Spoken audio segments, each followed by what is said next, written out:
सांगते टीम कधी येणार तुमची? टीम बुधवारी किंवा गुरुवारी. आता मी नसेल आणखी एक मिनिट टीम येईल त्याला आमच्या हे नगराध्यक्ष आणि आमच्या सगळ्या लोकांना बोलवा त्या दिवशी. आम्ही ऐकून घेणार नाही आता खूप झालंय. ठीक आहे चालेल. रोज रोज उठून तुम्ही लोकांच्या जीवाशी खेळत असता आम्हाला हे मान्य नाही. याला मॉनिटरिंग असं साहेब तर ह्या गोष्टी घडल्या असत्या का मला सांगत जर खरोखर मॉनिटरिंग असतं तुमचं तर. यांना तर काय साहेब यांना पैसे कमवायचे म्हणून हे कमवण्यासाठी इथे येतात. हे वाटेल तेवढे बिलो टाकतात. बिलोमध्ये मग यांचे पैसे बसत नाही तेवढं काम मग त्याच्यामध्ये असले कामं करून मोकळे होतात ते.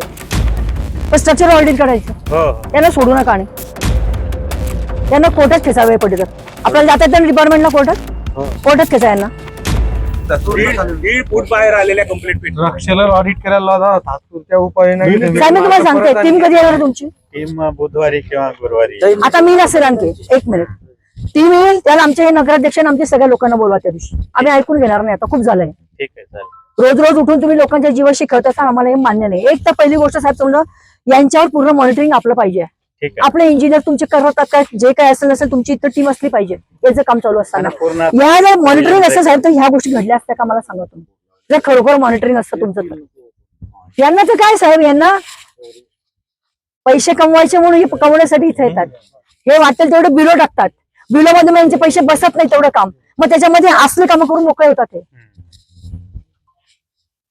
यांनी साईडला सुद्धा चारा काढले नाही मॅडम. काहीच नाही ना. अहो त्यावेळेला सगळ्या सूचना आणि पाणी जाण्यासाठी होल कुठं पाहिजे तळाला ना त्यांचं होल आहे. पाणी कसं जाईल त्याच्यामध्ये? हे बघा ना तुम्ही, हे बघा हे काय, हे काय साहेब इथं हे पण बघा तळ ना तुम्ही, इथंच बघा, हे बघा काय. मोठा हादसा झाला असा काय भावात पडणार आपल्याला हे समजा हे काय भावात पडलं मला सांगा. पुढे रेल्वे आज जळगावची काय वाट लागली पाहिले तुम्ही? गिराण्याच्या पुलावर पाहिलं तुम्ही? ट्रॅफिक लांबच्या लांब रांगा लागलेल्या आहेत. कशामुळे लागल्या की हा बंद आहे. सगळ्या वाहनं तुमच्या आता गावातून जात आहेत आणि त्या गिराण्याच्या पुलावर ओढाले मोठाले खड्डे आहेत. आज सुद्धा मी 2 तास अडकलेली होती तिथे काल. पूल आहे ना, तिथं पूर्ण रेल्वे पर्यंत पाणी भरलंय. बैलगाड्या इकडनं येत आहे. तुम्ही अंडरपास पाणी काढायचा विषय असेल तो करा. पंकज आणि प्रॉब्लेम काय होतो रेल्वेवाल्यानं फोन करा गेट नंबर घ्यायचे कोणतं बदनामी होते.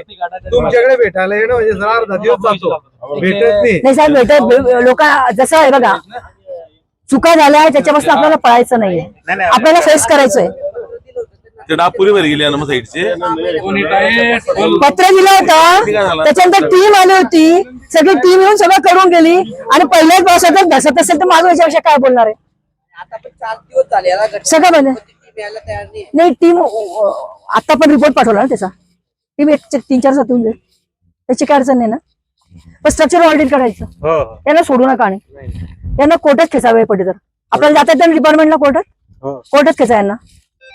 सर साधी उस गोष्ट टाइम पर हमने जो सूचना दी थी आपको जो भी हमने इंस्ट्रक्शंस दिए थे आपने फॉलो किए. अगर आप करते तो ये नौबत नहीं आती आज हमारी.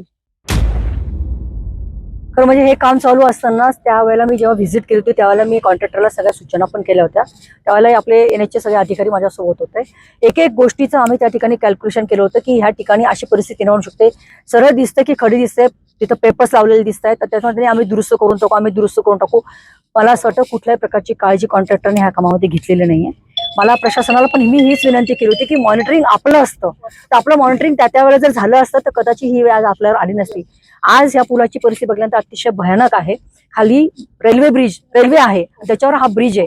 समजा उद्या कमी जास्त घडलं असतं तर आज रेल्वेचं पण नुकसान आणि लोकांचं जनतेचं किती अतोनात नुकसान झालं असतं आणि कोणत्या प्रसंगाला आपल्याला सामोरं जावं लागतं याची मी कल्पना पण करू शकत नाही. इतकी भयानक परिस्थिती आजच्या ह्या रस्त्याची आहे.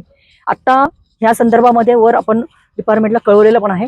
3-4 दिवसामध्ये आपली वरची टीम सेंट्रलची ह्या ठिकाणी येते. कॉन्ट्रॅक्टरचा माणूस आज या ठिकाणी आहे. मला असं वाटतं की त्यांची माणसं सुद्धा जर ट्रेनिंग असतील घेणारी अशी माणसं जर एवढ्या मोठ्या बायपासला एवढ्या मोठ्या ब्रिजला ही लोक जर असे लोक अपॉइंट करत असतील तर यांची डिग्री खरंच एकदा चेक केली पाहिजे. ज्या लोकांना ज्यातलं काही कळतं ते लोकांनीच ह्या कामांकडे जर नीट लक्ष दिलं तर मला वाटतं ही वेळ आली नसती. शासन जर एवढा पैसा जनतेच्या सुविधेसाठी जर खर्च करत असेल आणि त्याचा विनियोग जर नीट पद्धतीने होणार नसेल तर मला असं वाटतं अशा कॉन्ट्रॅक्टरला ह्या लोकांना ब्लॅकलिस्ट केलं पाहिजे. कारण अशा लोकांना फक्त पैसा कमवणं एवढंच समजतं. बाकी जनतेशी काही घेणं देणं नाही आणि सरकारच्या पैशाशी त्यांना काही घेणं नाही. मला असं वाटतं ह्या माध्यमातून मी शेवटपर्यंत हा विषय या ठिकाणी मांडणारे. अधिवेशन सुरू आहे. गडकरी साहेबांकडे मी आता मागच्या वेळेला फोटोग्राफ्स मी दिले होते त्यावेळेला त्यांनी सांगितलं आम्हाला की आम्ही दुरुस्ती करून देतो पण दुरुस्ती काय केली त्याचा आज आम्ही प्रत्यक्ष रूप आम्ही बघतो की त्यांनी कोणत्याही प्रकारची काळजी या ठिकाणी घेतलेली नाही आणि अशा कॉन्ट्रॅक्टरला ब्लॅकलिस्ट केलंच पाहिजे हा माझा आग्रह असणार आहे. आज मी याचं प्रशासनाला सूचना दिलेल्या आहे की हा ब्रिज नुसती डागडुजी करून होणार नाहीये, तर खालपर्यंत जर बघितलं तर पूर्णपणे तडे खालपर्यंत गेलेले आहे, केव्हाही हा पूल कोसळू शकतो अशी स्थिती आज या ठिकाणी आहे. म्हणून मी प्रशासनाने सूचना केल्या की त्या कॉन्ट्रॅक्टरकडनं पूर्णपणे पूल काढून नवीन करणं हाच त्याच्यावर एक सोल्युशन आता ह्या ठिकाणी दिसतंय. परवा टीम आल्यानंतर अजून ह्या विषयावर चर्चा होईल. अधिवेशन पण सुरू आहे आणि ह्याच माध्यमातून मी गडकरी साहेबांकडे या विषयात कंप्लेंट करणार.